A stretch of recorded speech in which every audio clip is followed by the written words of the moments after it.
Greetings from the cosmic horror. The stars are right once again. The great old ones allow us to talk about for 30 plus minutes H.P. Lovecraft, the horror writer who is a genre unto himself.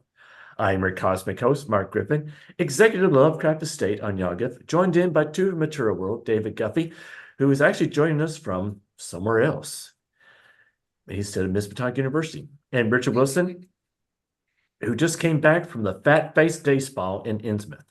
Got that Innsmouth look now. There you got your ears. Like, got a real scaly look going on. That's what you're looking for when you go there. Yeah, absolutely. The eyes are starting starting to bulge. That's what we're hoping for. Yeah. Our guest today is our friends from the other side of the pond. Excuse me, no, I was going to say the wrong name. Rob Poyton. Hey guys, how you doing? Nice to be here. So good to have you back. The last time we had you on, we were talking about your Clark Ashton Smith podcast, Strange Shadows. And I thought with this time we'd talk about your other podcast, since you're seeing other podcast, the Innsmouth Book Club. Yeah, we're that mad. We're doing two podcasts. Yeah, and Innsmouth was first, wasn't it? It was, yeah. It actually goes back a few years now. We were kicking the idea around as with a friend of mine called Mark Jenkins, who I met through. He was setting up steampunk fairs, and he was big into Lovecraft. So on these steampunk days, they started getting more and more Lovecraftian. And I went down to a couple of them, and then we started chatting, and podcasts were sort of just coming out. I guess this was about 2018, something like that. So they were becoming more popular, and we had an idea to do one ourselves, and it never quite got off the ground. And then of course we had the COVID thing hit and all that sort of stuff, so it stalled a little bit. But then we got it going again. So yeah, I guess it's been going a few years now. I have your first one being October 17th, 2020. Is that correct? That sounds about right. Yes, I bow to your knowledge there, because as far as years go, over the last few years, I don't know about you guys. I don't know which day of the week it is, let alone Yeah. what year was that last year or 2018? No, that doesn't sound right. Yeah. COVID kind of like changed, what seems like warped time for me quite a bit. I don't have since. Mind you, having said that, I still think the 1980s was about 15 years ago. So yeah, that's a common time slip. Or kind of like the 90s. It just feels like a few years ago. That was like 10 years ago. No, it's 30. No, it wasn't. It's not that far back. It doesn't sound. Yeah, I'm curious why you started an Innsmouth book club. Innsmouth is not necessarily known for being the most literate people in the world. Well, yeah, we just thought it was a great venue to host it, and we got a cheap deal on a little back room at the Ship Inn, so we thought, we'd give it a try. There's an all-you-can-eat buffet there as well on a Friday night, although that's a bit of an acquired taste. So we're getting you after sort of 4 or 5 years. We're getting used to it now. Yeah, I really enjoy the intro. The let's go on upstairs, or let's go on into the back, whatever it is, the back room or whatever. Yeah. I love that. Yeah, the idea was that you're on a tour of Innsmouth each sort of time we're actually visiting Innsmouth, and you're on the bus, the big yellow bus driven by Mr. Sargent. Right. And we take you to either the Picture House or the Gilman Hotel to talk to someone, or the library, or wherever, depending on what we're talking about, So we wanted to make it a sort of bit of an immersive thing as well. So yeah, sure. There's some sound effects thrown in and that kind of stuff. Yeah, I always nice. You have things like, it's being closed right now for remodeling or fumigation or something like that. And you have to relocate to somewhere else. It's so much activity. Yeah, yeah, and my favourite has been when we visit the Picture House, the cinema. I don't know if you guys had this over there, but in the UK at one time, before the main film come on, they showed some adverts, and there was a very famous bit of music by Pearl and Dean that every UK cinema go. If I go ba ba ba ba ba ba ba ba ba ba ba, everyone in the UK know what that means. The adverts are on, the film's about to start. So we sort of took that idea and we made something called Pearl and Scream. So we start doing our own little adverts before the cinema showings now as well, which has been a lot of fun. I Yeah. heard some of them, like your the Innsmouth Comedy Club, in the Curl Up and Die. Oh yeah, curl up and die. Yeah, the hair That's good. salon. I like Yeah, that. yeah, There's perfect. If you want a real trout pout, you go to curl up and die. Innsmouth Beauty they Parlour. must be franchising because there's a Curl Up and Die nearby Scottsville. So, Oh, International. yeah, nice. so they're Spread branching it. out. I've never gotten a haircut there, so so I don't know, what the eyeballs look like of these people who work there. Yeah, you want to take care before you go in there, I'd say. Yeah, one of my other favorites is our Innsmouth wigs. It's like, Yeah, we have a lot of fun with those, and we're doing one now because we've got the festival coming up again. So we're working on a series of tribute bands that are going to be appearing on the bill for that. Things like Pike and Tina Tuna, that kind of stuff. So Innsmouth seems to be like one of those favorite places of Lovecraft because he mentions it, a number of times in his stories, and also it may have been a poem, but it's supposed to be Innsmouth, England. And so, like, have you ever tried to locate where this Innsmouth, England may be? well, I think it was somewhere. Was it Cornwall or Devon? It was down on the south coast somewhere. So that is a interesting project. We should we should look at that. I've certainly been over to Dunwich a few times in the UK, out on the east coast, which is a very interesting place. But Were I any don't know. Whatleys there? Well, there's not many people there at all now. I think the population now is about 50, 60 people or something, Uh, and Oh, it's the coast is rapidly eroding. Uh, so yeah, if you want to go to Dunwich, then I'd advise you do it within the next couple of years. Let's put it. oh gosh. While you can. you have like such a pilgrimage there, go there while you can. Yeah, yeah. But that part of the country for me is so Lovecraftian, the East Coast. Uh, I guess a lot of names, New England names come from there. There's like Ipswich and that kind of thing. So a lot of the names are the same. And it has that sort of architecture, what I think of as New England architecture. Those sort of board type houses and churches look very similar. And I think I'm right in saying Suffolk is the most haunted county in England as well. So, there's a lot of weird potential in that part of the country. Well, sounds like you should do like have an excursion. You like that, have guided tours, like a cruise or something there. Oh, that'd be good. Yeah, yeah. You get those ones in the cities, don't you? Like London, you can do the Jack the Ripper tour and all that kind of thing.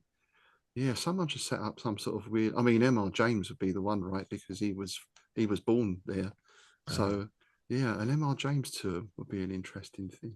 Yeah, that'd be cool. I know Neil Gaiman wrote a story about Innsmouth, England. He called it Shawgus Old Peculiar. Oh yes, yeah, great story. Yeah. Yeah. So, how strong is, I guess, the Lovecraft fan base in Britain? I would say it's very strong actually, and if anything, it's growing. Um, I think there's two things there really. One is, I guess, the rise of D&D and RPGs and that sort of stuff. I think a lot of people started getting into Lovecraft then, particularly when did Call of Cthulhu come out? 80, 81, 82, something like that. I think it was released in the UK. And I know a lot of people play D&D and then got into Call of Cthulhu and discovered Lovecraft through that. So I was a D&D player, but I'd already been reading Lovecraft and Robert E. Howard and all that. So seeing an RPG on that was great. And the other thing we took, as a friend of ours, John Houlihan, who works for Modiphius, is also an author. And he was very active in the computer gaming scene back at the start, I guess the 70s and 80s. And he said every computer or gaming programmer that he knew at the time was into Lovecraft. So there was a huge Lovecraftian influence in video games. And I guess that's another way it's kind of spread. Is he like the United States where like more people know about Cthulhu as opposed to like knowing Lovecraft himself? Yeah, I guess. I mean, that's the name is mainstream now, right? It's been in, Ghostbusters and South Park, I think, and that kind of stuff. Yeah, So pretty much everything. Yeah, Rick and Morty, yeah, that type of thing. yeah. I think people have a general idea of, squid face kind of guy, and Lovecraft wrote horror stories, and I mean, then you get all that other stuff. He was a recluse; he never went anywhere, and all that sort of thing, which is not really the case. Yeah, But he was a lot more. He traveled a lot more than probably like even Robert E. Howard or Clark Ashton Smith. oh yeah, yeah. I think Howard only left Texas once. Did he go down to Mexico? I think once on some trip across the border. I think that was his only time out of Texas, and I don't think Smith travelled very much at all out of Auburn. I think he moved at some point, didn't he, later in life? Yeah, wasn't Uh, he? Didn't he visit San Francisco from time to time? oh yeah, that's true. I guess yeah, because there was like a sort of real sort of writers, poets sort of group there, wasn't there? I think. That's Yeah, the most I've heard of his travels, for Clark Ashton Smith. yeah. Not that I'm the definitive authority on him, but from a limited research, I never heard of him like moving much around. He seemed to stay close to Auburn for all of his life. And while Lovecraft, seemed to love Providence, he did like to get away from it in time and travel and see different parts of the world, or United States, I should say. Yeah, I mean, it's surprising to me that he went down to Florida and really enjoyed it. And I think there's a great letter to Smith where he talks about visiting a crocodile farm, Yeah, and they're feeding chickens to crocodiles and horrible things and all yeah, that sort of stuff. Yeah. Yeah, it's the letters are quite revealing in that sense. Yeah. yeah. He did love keeping people abreast what he was doing through his letters. And, It's in, I can't remember the exact amount now, but it's in the tens of thousands, I think, isn't it? The correspondence. So he must have been constantly writing pretty much. But I guess if you were traveling around in those days, as he did, he traveled by bus or whatever, that gives you a long time to sit and sit and write. Yeah. True. I've heard that when he was on the bus, he actually wrote his fiction. That's when he was writing fiction. Oh, really? Yeah. Oh, that's cool. And so, and like his travel logs, I think he did that when he got home because he did Yeah. write a few travel logs to be printed in some of the amateur journals. And I guess Mm. that was his way, instead of writing to one person what happened and then another person, he just decided to write one journal and so everybody can know what he did. Yeah, yeah. I was thinking, imagine being sat next to him and just glancing over and seeing what he's writing there. Yeah. Wait, what are you You really wonder, like, if someone around the bus of him was like looking over and like going, "What's that story?" And Oh, nothing. Yeah. Especially if he's reading it back to himself. Yeah. Like he's acting out the parts. It's like, yeah. I do know that Lovecraft, was aware that he had readership over in England during his lifetime. There was like Right. an anthology of one of his stories that got published over there. Oh, that's right. Yeah, because isn't there some talk about Tolkien reading that collection? I think it was The Doom That Came to Sarnath was in it. They think that Tolkien, that was probably the only Lovecraft that Tolkien had read, and he wasn't particularly impressed, apparently. So I guess that collection must have been printed here. I'm not sure when that was, if that was during Lovecraft's lifetime or not, but yeah, and I don't know how sort of prevalent Weird Tales was over here, because I'm guessing a pulp magazine at the time, I don't know, they would have had foreign subscriptions, I guess, perhaps. I don't know if it would have been on the newsstands here as such.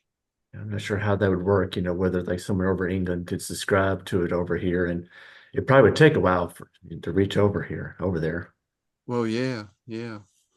Yeah, so I mean, I know obviously we had our magazines over here, like, well, that's how things like Charles Dickens and Conan Doyle were writing for what were effectively the pulps, Victorian into Edwardian times. So we certainly had that type of magazine here.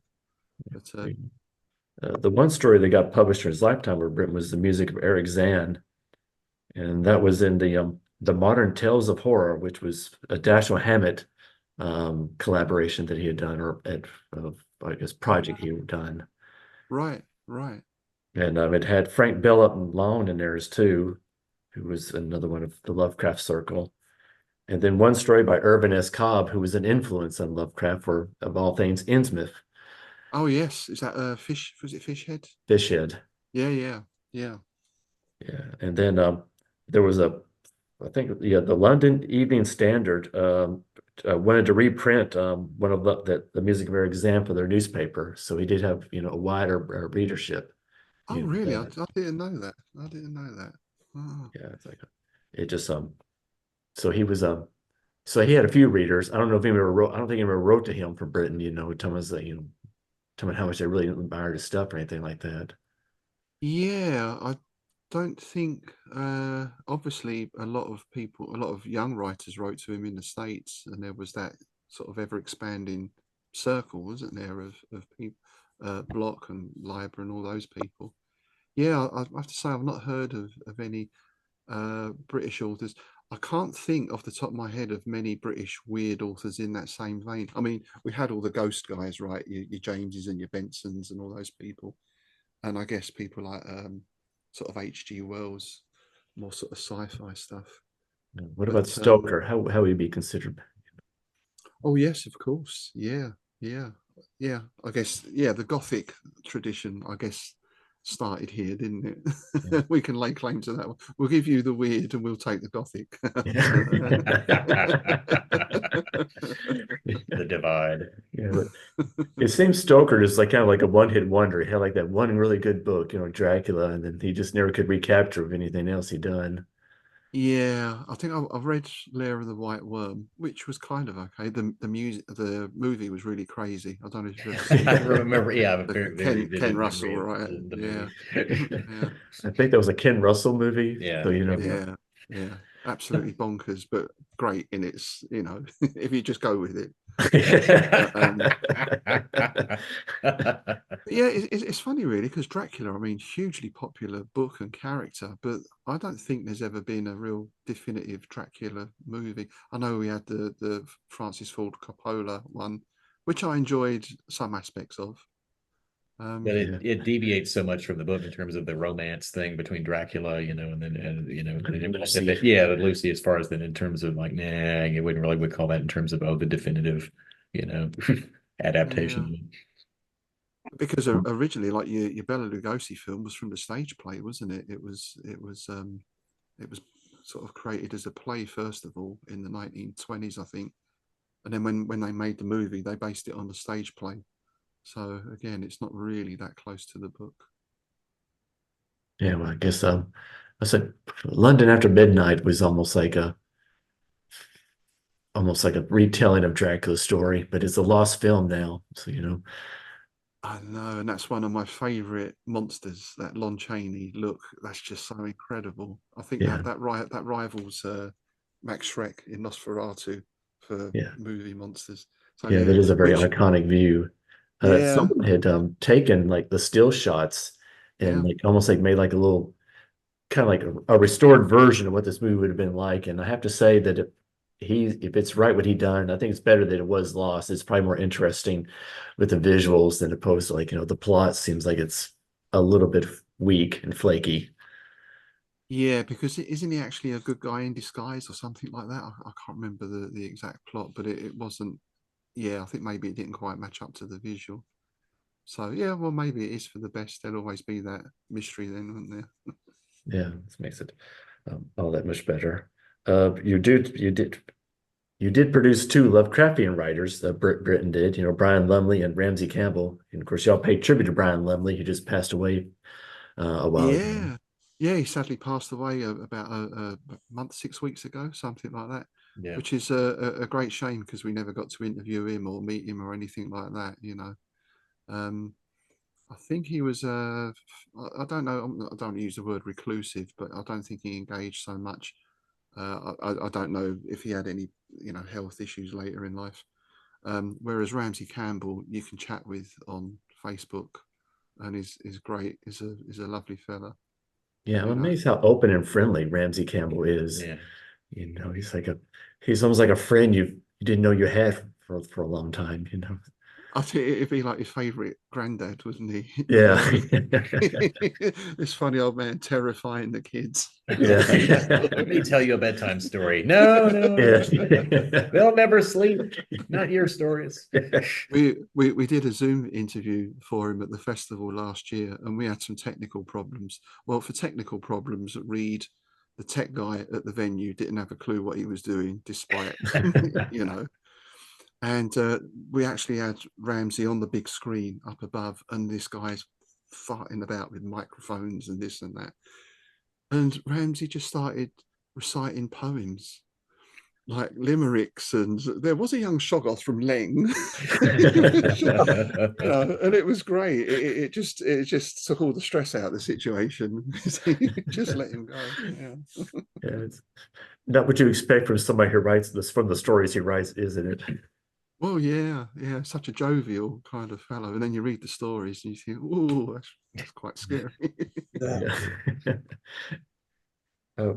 When you first started off doing the Innsmouth Book Club, you had another person with you called John Chadwick. What happened to him? Sacrifice. Yeah. Yeah, it was just a question of scheduling and timing and everything else, So it was, and well, Mark Jenkins originally, I started with Mark, but we had a lot of technical issues at the time. We were using Skype, so this is pre-Zoom days and everything else. And I'm a bit of I'm a musician, and I've been involved in music and recording and putting music out. So I'm very much, if something goes out, I want it to be the best quality audio and that type of stuff. And Skype was very up kind of stuff, So and then Mark, his work is in the works the health service basically, so very demanding work with shifts and that. Yeah, so then John came in and was on the show for a couple of years, and then Tim took over. Tim Mendes. I just basically put a note out on some of the Lovecraft groups. Is anyone interested in doing this podcast with me? And Tim had been listening already. So yeah, Tim's a great guy. I mean, he's also an author. He's very knowledgeable on Lovecraft and all sorts of stuff. So yeah, we've been working together for a few years now. Yeah. So did y'all meet because of the podcast? Yeah, totally. Yeah, I've not met either of them before that. So yeah, that's cool. And I think that's one thing. I mean, or like guys like yourselves as well. The general community is very good, I think, in Lovecraft circles. Everyone in everything we do, our various projects, has been very supportive, even to the extent, like, you wouldn't think you could just drop a message to Ramsey Campbell and say, oh yeah, I'll do that, but everyone seems to be as much a fan as a creator, if you know what I mean. I can see that. Yeah, that's a cool thing. And Tim, does a lot of writing, and it's like, and also he's like, does he just DJ, or does he do it like, is he in a band as well? Yes, he DJs, and he is in a band at the moment. He's just joined a band just fairly recently. Yeah, and he also puts on gigs down in Brighton. So he puts on a lot of goth bands down there. And he's also got another podcast. He's doing two is obviously not enough. So it's just started another podcast with a friend of ours, Zoe. Which is called Monster in the Room, or Monster in the Bed. Monster in My Bed. Yes, yes. Let's not safe for work. Let's put it like that. The late night podcast. I haven't listened to it yet, but I think it's like they're kind of dealing more the erotic elements of horror movies. Is that Lovecraft After Dark? Yeah, there you go. That's exactly it. Yeah. Yeah, that's just crazy. One of my favorite episodes y'all done was one about Doctor Who. Yeah. Oh right, yeah. Oh, Tim's a huge Who fan. Yeah. And since you're from Britain, you can answer a question I've always been puzzled about. The blue police box, are they prevalent, or were they prevalent quite a bit in England? Oh, they were, yeah, up until about, I guess, probably the 1960s or so. So, yeah, I can kind of vaguely remember them as a kid. But yeah, they were a common sight. I mean, certainly in London. I don't know about outside of London, but yeah, that was like a little sort of mini police station, I guess. And I think like they would put sometimes like suspects in the inside the police box. They Yeah. needed to. Oh yeah, yeah. I suppose I mean they do that now. They have sort of what they call mobile custody units, which perform that sort of similar function. Especially kicking out time in the pubs and that sort of stuff. Sometimes they just want to keep people away from other people, perhaps, or something. And I get in the United States, it seems like there's quite a big age range of Doctor Who fans. But a lot of times when I see the videos of fans of Doctor Who, they seem like they're like those school kids. And so it's like, is it what's the age? What are the fans like for Doctor Who over in Britain? It is very wide because I mean, again, that goes back to when was the first one, 63, 64, something like that. About that period. Yeah, yeah. So it's something, my generation and after all grew up with. And because it is still on, I don't think there's a series running at the moment, but there was a couple of months back. There was the new Doctor. Yeah, they had that So mini series of Tenet. yes, yes. And then the new guy coming in. So it's still on at sort of 6 o'clock on a Saturday night kind of thing. So I guess it's hitting that new audience, And I guess like years later, after I've read Through the Gates of Silver Key, I started realizing that Randolph Carter and his time clock was almost felt like, that it was like the doctor of his TARDIS. Oh yeah, yeah, yeah. And then if you get into Titus Crow, right, who's Yeah. actually got the grandfather clock, then yeah, a lot of parallels, I think, and similarities. Yeah. And of course, there's the what are the Doctor Who creatures with the Cthulhu faces? Oh, what is it? Not the Ood. silence, but the something with Is no. it the Ood? The Ood, yeah. ooze, something Yeah, like that. yeah, something with involving a lot of O's, a lot of Yeah. vowels. Yeah. They had that ball they held in their hand, wasn't Yeah, it? yeah, I get very much a Lovecrafty vibe from them. Yeah. They were kind of they were sort of they weren't evil though. They weren't No, enemies. they were I more don't like remember. just enigmatic as opposed to like full Okay, on evil. Yeah, yeah, Mhm. And but and they then were kind of creepy looking. yeah, yeah, Yeah, very much. yeah. quite a bit. And so I had an idea, like because of the timeless child storyline. It seems there's a lot of controversy over that and how way they could fix that is that you have Randolph Carter go back in time and he becomes the timeless child. So that way he is the original doctor. Wow. Yes. Yes, that would work. That will work. Yeah. I think, I mean, as you know, obviously you listen to that episode, there's a lot of references, right? Yeah. Um, Particularly in the books and some of the audio uh, sort of content as well. They're more overt. I think, Yog Sothoth gets mentioned and all that kind of stuff, which is alluded to a bit in the TV show. It's not quite so obvious in TV. I But remember y'all talked about was it the Web Planet saying it was a very Lovecraftian um I guess segment. mm, yeah, well, there's so many themes. I mean, Doctor Who is a cosmic character, right? It's dealing with cosmic issues. I mean, time Mhm. already you're in that sort of area, let alone the idea of travel to other planets and that stuff, alien civilizations. Uh, yeah, I just wonder sort of how much Lovecraft some of the writers had read. I guess it was Terry Nation, the main writer. I can't remember He who was the started big writing it. writer, the one who created the Daleks. Yeah. So, you can only speculate how much Lovecraft these people might have read. I guess if you were into science fiction and that sort of thing at the time, you would have read some Lovecraft. I would have thought. It we'd be interested to know, what influence, like with Terry Nation or even like Sidney Newman, if there was any, influence, with, like especially like, Lovecraft's dream cycles, Yeah. to create that. Yeah. And then like Nigel Neal is the other one with Quatermass and all those type of things as well, Mhm. which again have got some very Lovecraftian themes. So Yes. it could be that, or the other thing could be that Lovecraft was just so sort of ahead of his time. He would just was there first, and his Mhm. influence kind of filters out, not even directly sometimes, perhaps. Yeah, and do you have a favorite doctor? I think everyone has the one they grew up with. For me, it's John Pertwee. There you go. Yes. The Edwardian dandy, and Yeah. lots of Cybermen, and also that time, I guess, sort of what, early 70s, a lot of very occulty stuff as well.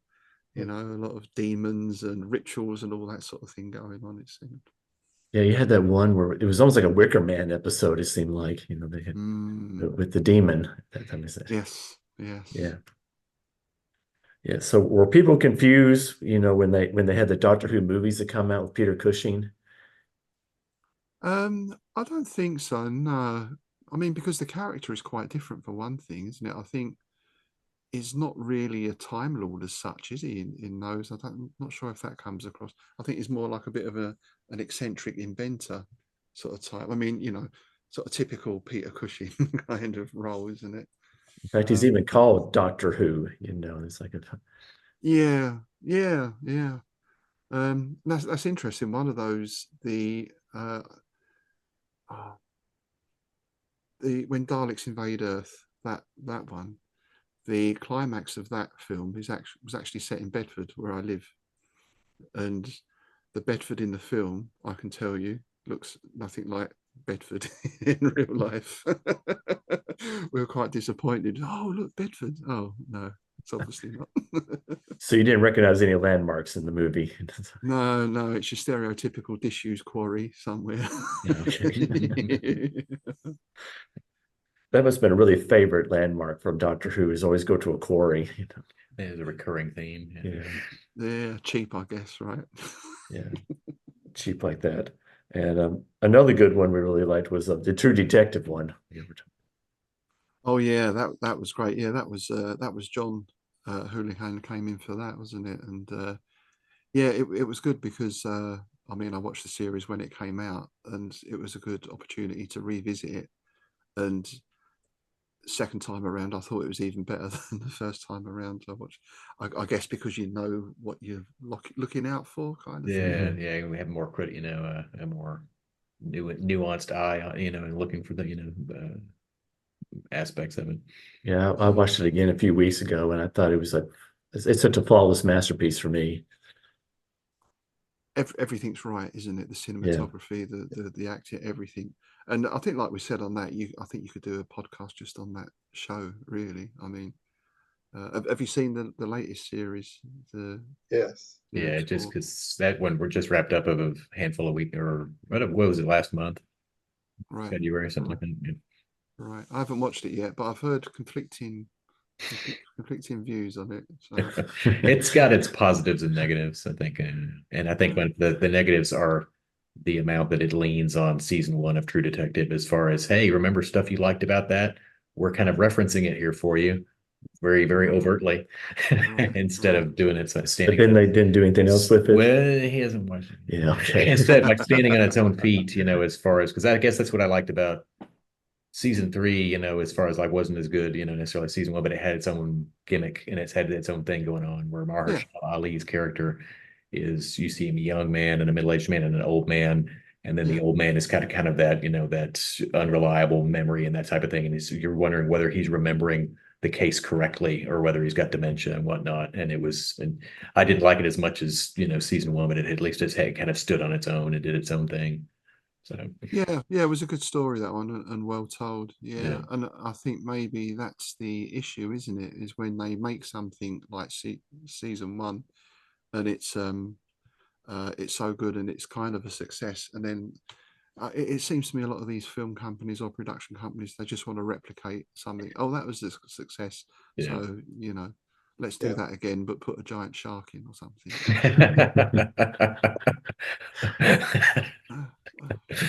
It needs more giant sharks. That's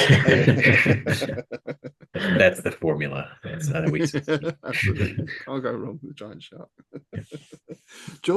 Imagine Jaws set in Innsmouth. That would be a very long film, wouldn't it? Yeah, that's funny idea. You need to write that down. But I'm thinking, oh my God, there's a giant shark. Oh no, no, it's just been eaten. It's okay. We were worked up about it, but it's not a problem. Maybe it joins forces, be like, well, like if when Frankenstein, the werewolf monster, joined forces, it'd be like, Jaws and Innsmouth. For the Kong and Godzilla team up. Yeah. Oh, you could be onto something there. Yeah, I used to love those monster mix-up kind of things. Yeah, the Wolfman versus Dracula and all that sort of stuff. Like how Kong has that gauntlet now. Like Jaws can have like mechanical legs, so you can like walk on land. Yeah, he's no longer limited to being in the Yeah. ocean. Yeah. We had that idea once, and what we came up with was sharks on skateboards. You see, then it works. We're not quite got the breathing part right yet, but there's minor details. They can only skateboard for a small period of time. Yeah. What was that one that we just talked about a week or so, Mark? You're talking Sharks of the Corn. Sharks of the Corn. Yeah. Oh my God. That works, doesn't it? Because those cornfield things, you can imagine the fin just coming through the Yeah. That's it. That works. Yeah. That would have made a cool scene in the movie, but they didn't even use that at all. It's not in there. I thought that's your money shot as far as in terms of the shark fin or whatever, the corn or whatever. Oh God, get out of here! Yeah, he's coming for us. Of course, it would be awfully hard to do that. Like the corn being so high over people. How they. But that would have been really cool, like somebody in a combine or something, like going by, and all of a sudden the shark fin goes right by him. He does a double take. Now I've seen everything. Yeah, and they need a bigger combine. Yeah.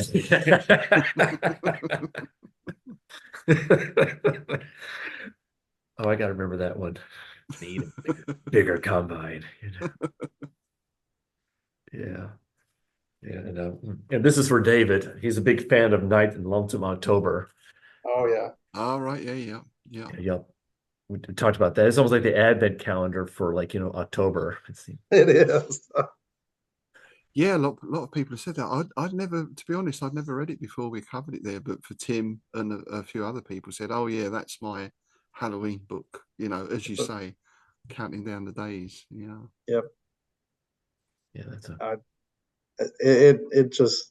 it feels right.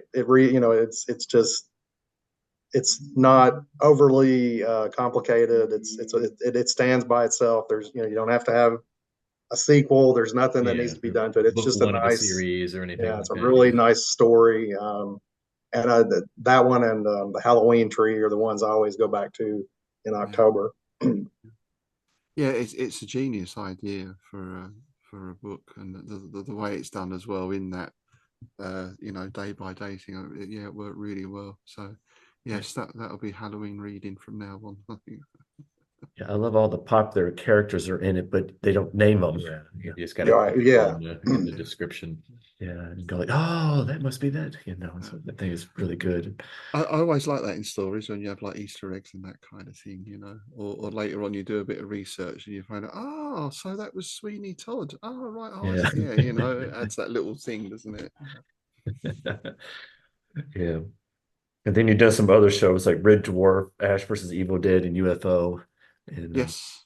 Done some... Yes, we just did a little run of what we called HPL TV, sort of Lovecraftian-ish TV shows.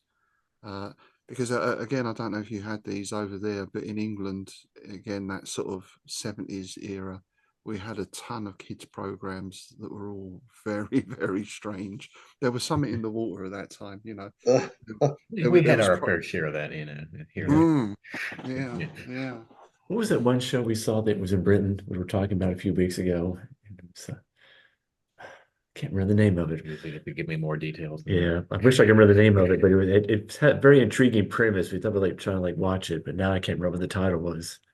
Right, it wasn't like the Stone Tapes or something like Children of the Stones, that kind of thing. It wasn't anything like that. I was thinking it had for some reason, it had like an M in the title. What's it about? It was like something post-apocalyptic. Survivor or Survivors? I don't know. Let me see if I can. That was one where there was like a chemical weapon accident and 9/10 of the population is killed. Let me see if I can find it. See if I can. Well, I think there was one called Threads that was post-nuclear attack. Oh, I've seen Threads. I know what. Yeah, that you're talking about. That's not a fun watch. All right, let's see.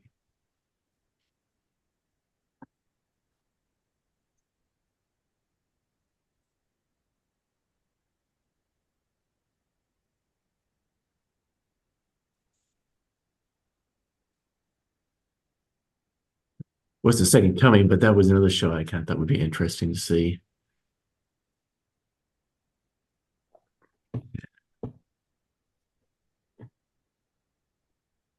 I don't remember what it was. You're never gonna find it anywhere.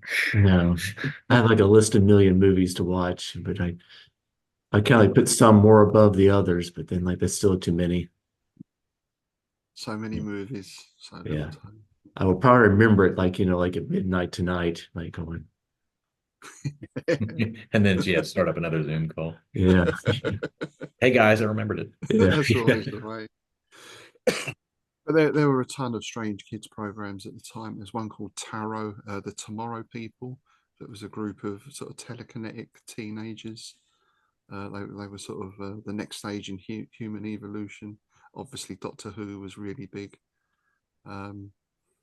Yeah, so I think, well, I guess you had like the Twilight Zone and those kind of shows as well. That sort of stuff going on. Yeah. But yeah, I don't know if it's a generational thing, but we certainly seem to come up in the golden age of weird television. And I think now I mean, back then we had 3 channels, right? And if you missed it, Same you here. missed it. Yeah, and if you miss something, then you're out of luck until like rerun season in the summer, usually, right? Yeah. Whereas now we're sort of spoiled for choice. But having said that, we sit here and go through maybe 20 minutes, half an hour trying to find something to watch. It's crazy.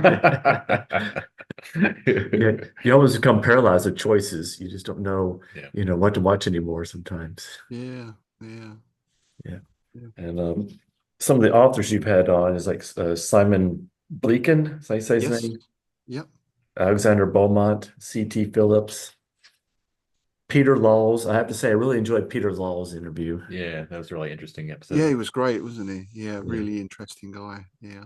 Yeah, I have to say that I'm very intrigued by his Creepy Cove, his horror-themed church services that he does. Oh yeah, Stephen King meets Songs of Praise, isn't it? I think was the line. Yeah. It's got a lot of stuff out at the moment, and there was a big show over here called Uncanny, which was a sort of presenter who's quite famous, looking at ghost stories and hauntings. I know Peter was involved in that as well. So that sort of thing is still really big here. And I know you've got loads of them over there, the ghost hunting shows, right? They go out to an old museum or something and set up all this equipment. I mean, that's been going for a few years now, isn't it? That sort of genre. Yeah, I think that kind of peaked over here a while back, and because you don't see that many like new ones of those, your ghost hunters and your paranormal investigators and all that kind of thing. Right. Yeah. I guess you Well, only do speaking so of much. that, I'm in Louisville, so we've got the Waverly Hills Sanitarium not far from where I am right now. Go check it out. Nice. Yeah, not tonight. No, I'm not. No, come on, man. If you're really dedicated, you would do a live broadcast from there. That's right. I'm I would. talking to you live. Yeah. Streaming. There's also the Pope Lake Monster in your area, or the Goat Man. Oh, that It's sounds like good. another famous a monster from the Louisville area. I don't know about that one. He lures kids onto the train trestle, and they get hit by a train and die. Oh, nasty. He's devious. Yeah, does he's like a does he goat do it man. with candy, or do they think, oh, there's an interesting goat man, I'll follow him out on the track? They cannot help but be, Yeah. Maybe he has like a Pan's flute or something. He just plays and There just you start go. following him and stuff like that. Classic Piper stuff, eh? Yeah, that makes more sense. yeah, I know. You've had a good number of gamers on your program as well. What is it about Lovecraft and role-playing games for you? I think it's the investigative aspect is one thing. So I say, I started on D&D sort of late 70s, which was great because we're into Conan and Farford and the Grey Mouse and all that kind of stuff, and suddenly you can be exploring dungeons and having fights with orcs and stuff. But then Call of Cthulhu, I think looking back now, it's actually radically different at the time. And although maybe some of the early stuff was still a bit D&D-ish, it seemed much more character driven and situation and plot driven. And just having that thing of trying to decipher an old text or researching the family of history of whoever, I think that's what made it stand out. So it's part murder mystery, part trying not to get eaten by deep ones. Trying to just survive, like a survival horror or type of tabletop Yeah. RPG. Yeah. I think we played when we played that the game one time. That was very much the takeaway from it when we did Call of Cthulhu, because none of us had ever played it before, like knew of it, but had never like sat down and actually played it. And then it had very much that feel, instead of in Dungeons and Dragons where you're the aggressor, with I've got my weapon and I this and that. Instead, you're just like, no, I'm just trying to get out of here alive. Yeah. Let's run. What the fudge is going on? I flee the house like that. That's what my character does. Because I think like once you lose your sanity, it's gone forever. I flee in terror. That's my move, like that. Yeah. And I think as well the fact, I mean, I know it was the classic 1920s setting at the start, but you can put it in any era, past, present, future, and definitely. it still works. Whereas D&D is very much, that sort of COD medieval setting generally, isn't it? I suppose. Yeah, I think one of my favorite interviews that you had was with Paul Freaker. Oh yeah. And I think he's the one who said that exploring the question about like what if Lovecraft had lived longer, and he kind of turned it around and talked about that, like what if Tolkien had died young, and Yes. all we knew him was like by The Hobbit. He would have never have written Lord of the Rings. Yeah, that was a very interesting thought, that, and a very interesting conversation. Because I think between The Hobbit and Lord of the Rings, there was about 15 years or something like that. I think it was quite a gap. Because I think The Hobbit was successful. When was that published? Sort of 1930s, I guess, was it? Something like that. Yeah. I think the late 30s, I think. Right, yeah. And Unwin said to him, well, look, it's really popular. We need a sequel. And Tolkien said, well, I've got this thing called the Silmarillion, which I'm developing, because that's the story he really wanted to tell, was the story of the history of Middle Earth back through the age. And I said, have you got anything with a cute little hobbit in it? Give us more of the stuff from that other book. Yeah, more hobbits. Yeah, but I mean, an incredible work. Well, an incredible collection of works. So it would have been interesting. Maybe you can only speculate, can't you? But if he was just known for The Hobbit, well, that would have sort of changed fantasy a lot, wouldn't it? I guess. And I just saw it quite a bit. It's like can you imagine what Dungeons and Dragons would have been like if there's no Lord of the Rings? Yeah, it's difficult to say. I mean, I know there were other influences, well, like Robert Howe would be an obvious one, but I don't think it would have been the same somehow. Having said that, we would have a lot less 800-page trilogies now with bloody maps at the start. But each to their own. I'm not a fan of Wheel of Time and that kind of stuff. That's just me. I tried the first one of those stories, and that was enough for me. Yeah. I think my all-time favorite episode was the one about the Norse mythology enthusiast, Rick Blackett. Oh yeah, the Draugr. Yeah, I loved all those things. Talking about the shapeshifters, the werewolves, and the wolf coats and everything. Yeah, very, very knowledgeable. Actually, we should get him on again, Rich. We've not spoken to him for a while, but yeah, very knowledgeable guy. Yeah. And I suppose we're all familiar with sort of Odin and Thor and that kind of aspect of Norse mythology. But the name Draugr I'd kind of read or seen, but I wasn't really aware of what that was about, and the shapeshifters and everything.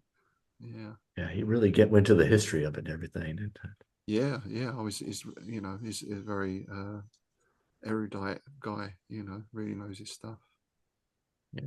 And tell us about your Innsmouth Literary Festival. Yes. Well, we had our first one last year, and it was a success. So we're repeating it this year. That's where we had Ramsey Campbell.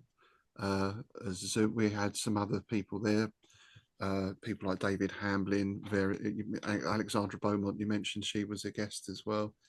Mike Mason of Chaosium, Paul Fricker, Chris Lackey, you know, the HPL Great podcast. podcast. Yeah, and Greg Johnson. They show. I don't. If you've seen their short films, they did a statement of Randolph Carter, one on Pickman, and a From Beyond, little sort of spoof films. They're up on YouTube. They're like 5 minutes long, really funny. So they I think came I've seen along the and From Beyond one.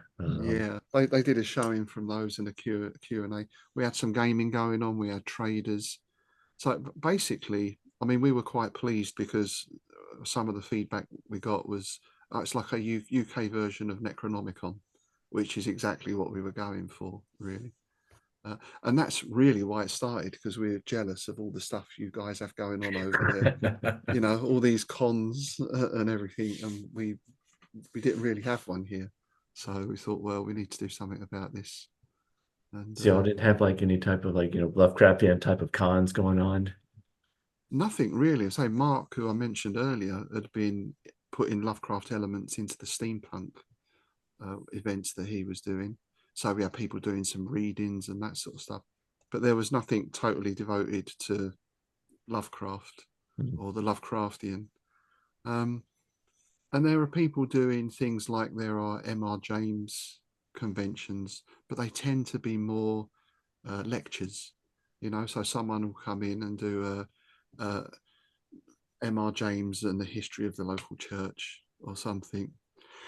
I shouldn't say that. I love M.R. James, but you know, whereas we talk about Innsmouth and tentacles and shit.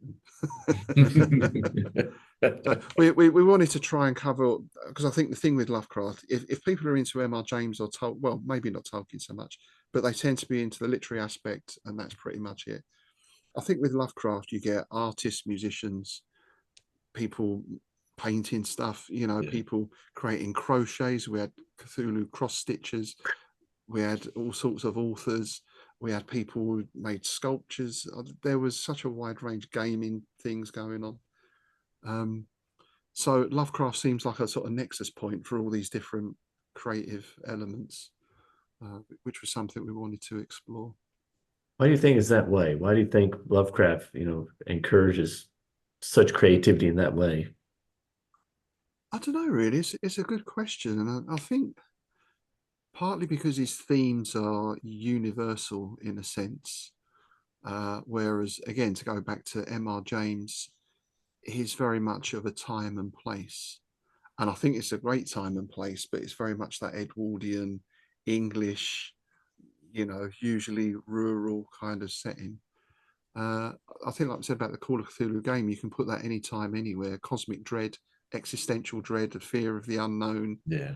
The fear of being alone in a universe that it's beyond uncaring, because uncaring that sort of implies a level of emotional commitment not to care about something, doesn't it? It's not even that. So almost unaware. Yeah, exactly. Yeah, oblivious, right? So I think that's something that touches everyone at some point, and you're given free rein to do whatever you want with it. I mean, as a writer or musician or whatever you are, no one's going to say, we often discuss this when we talk about Tolkien. Oh, yes, well, the elves didn't have that type of armor in Mirkwood. I think you'll find they had the leaf pattern on their shield, and not as you draw a night gaunt. It's a night gaunt. That's what I think a night gaunt looks like. We've got the basic description, but oh look, it should have 6 fingers and not 4. It doesn't happen, does it? So I think you've got that freedom with Lovecraft to explore. I think it's kind of like with Cthulhu. There's a lot of different interpretations of what he looked like. They have kind of like general idea, but they do take a lot of liberties. A lot of times they give him different interpretation of what he looks like. Yeah. And we kind of put that down to we're 3-dimensional beings trying to process a 10-dimensional being. So, and I think it's something that Lovecraft does himself, is he describes things in terms of, it's a bit like a buzzard crossed with an ant with sort of a bear sort of bat wing things. You try and fit things into what you're seeing in order to try and make some sort of sense of it. It probably looks like nothing of those things at all, but Or it becomes undescribable, it's like, incomprehensible. You have the unnameable and also the color out of space, things that you cannot describe, Yeah, isn't that great? An unknown color. I mean, that's a sort of twist your melon a bit, that one, doesn't it? Yeah. I still think about that one all the time, it's like, what would a different color look like, and Yeah, yeah. So it makes doing a movie version of it so difficult as far as now just come up with a different color. All right. Yeah. The black and white one worked well though, didn't it? Die Farbe, the German one, because they had everything in black and white. Then when you see the color, it's this sort of fluorescent violet. So that stands out. What did they do in the latest one? Nick Cage It was very one? much like that as far as kind of had a pinkish violet type of color to glowy be onto it. what they call it, a metrosexual color, something like that. Oh, did they? Yeah, there's a name they give for that color. Is that what that color is called? Like when you those nightclub scenes, they have like that ultraviolet look to them. Oh, It's like right.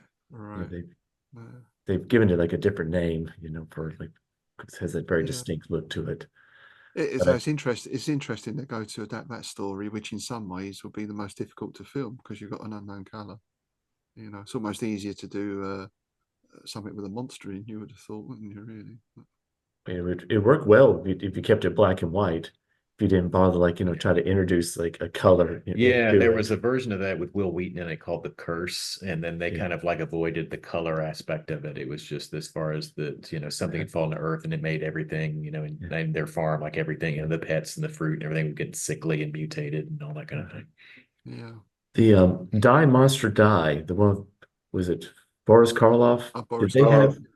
Did they have the color? Did they mention there was a color no one could recognize or anything like that? Or they ignore that?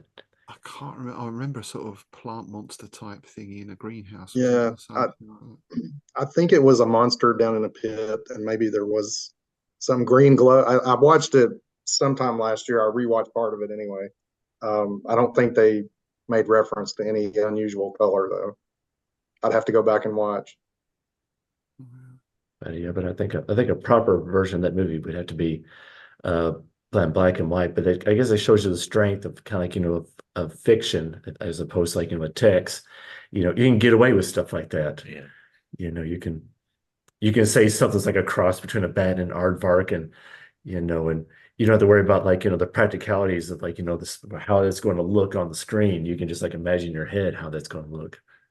Exactly, and this is the joy of being an author. We were talking about this, the other week. I can write something, and I can have 5 million spaceships, and a thing. Unlimited budget. Yeah, exactly. Yeah. And then some poor sod has to think, oh God.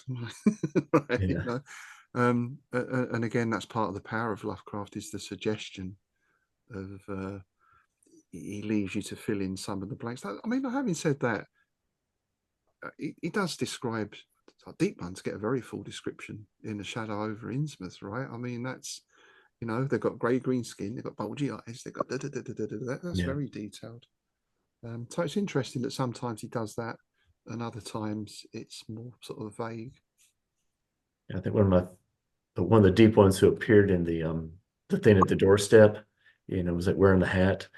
It's like one of my favorites, one of the favorite scenes in his stories. So, Yeah, we like that sort of thing, definitely. That and also the other one, if we're talking about Lovecraftian monsters pretending to be human, is Michael Shea's Fat Face, which I think is one of the best, if not the best, non-Lovecraft mythos stories out there, where the Shoggoth takes human form, and that is really creepy. That's a great story. He said a lot of his in San Francisco, if I remember correctly. They were all in or LA. Yes, LA. Yeah, very seedy red light districts. So the setting was grim, and then you had the horror on top of that. It was like a double whammy, Yeah. He got really good with his descriptions and things like that. Yeah. Before we end, I wanted to create some of the few words and terms that that get discussed about Lovecraft and all that. And we've discussed this before on the podcast, but I want to discuss with somebody from Britain. Is it Innsmouth or Innsmouth? How are you supposed to pronounce it? Innsmouth. Innsmouth. Innsmouth. Yeah, because we have there's a town called Sidmouth down on the south coast. Mhm. In fact, someone did a Call of Cthulhu scenario called The Shadow over Sidmouth. So yeah, we wouldn't say Sidmouth. Sidmouth. Yeah, we say Sidmouth at the Innsmouth. Yeah. And Dunwich or Dunwich? Dunwich. Dunwich. Yeah. Yeah. Now Which I is not, Yes, yes. which is not far from Ipswich. And we're quite a long distance from Redditch. So. Yeah. And going back to Doctor Who, I've always been confused by by his main adversaries. They're spelt Dalek, but they're pronounced Dalek. Right. Yeah, I've only ever known it as Dalek. Yeah, I don't know what the origin of that word was. I mean, it's a great name, isn't it? Yeah. Dalek. Yeah, I don't know. But where does the R come from in that? Yeah, I suppose yeah, because I'm trying to think of place names. Darlington, but then that's Darl. Oh yeah, I don't know. Dalek, Darlock, Dalek. Yeah, I don't know. I mean, we always wondered for years how they get upstairs, but they solved that issue sometime in the 80s, I think. And this is probably more of a word for your other podcast, but y'all love to say the word tweed quite a bit. Yes, tweed. Men in tweed, chaps in tweed. Well, we just feel that a lot of the stuff from that time, and M.R. James as well, is chaps in tweed poking around in places they shouldn't be poking. It's that sort of stereotypical British chap who's just gonna, what's he gonna do? He's gonna walk across Africa with his pipe and his tweed, in the boiling hot sun, never undo his tie. Yeah. And got to wear like the safari hat. That's it. Yeah, the pith helmet was always the thing. Although Oh yeah, those big sort of round things. You have any other questions y'all want to ask? I think so. No, I'm good. Yeah. All right. Okay. Well, we appreciate your time and everything. Thank you. Pleasure. Always a pleasure chatting to you chaps. And I think you coming onto Strange Shadows at some point in the near future. We're going to be the Colossus of Yorin, as I say. Oh, the Colossus of Elorn. Yeah. Great story. Yeah. I'm looking forward to that one. That's like one of my favorite stories by Clark Ashton Smith. Yeah, it is brilliant story. A sort of undead necromantic giant Frankenstein creature thing. Yeah, it's like you can't get much better than that. The stars are no longer right. We must cease all discussions until they align again next month. 30+ minutes with H.P. Lovecraft is sponsored by Dagon Sack. Stick your hand in and we dare you. This podcast was created in association with LovecraftPod.com and the Logan Speculative Fiction Group with the help of the Logan County Public Library and the Great Old Ones. Special thanks to Katie Tyson for reserving our rooms at the Gilman House and Josh for the challenge to drive you over the edge. Until we meet again, may you avoid Princess Cthulhu because she's gotten into old Shaga's old peculiar.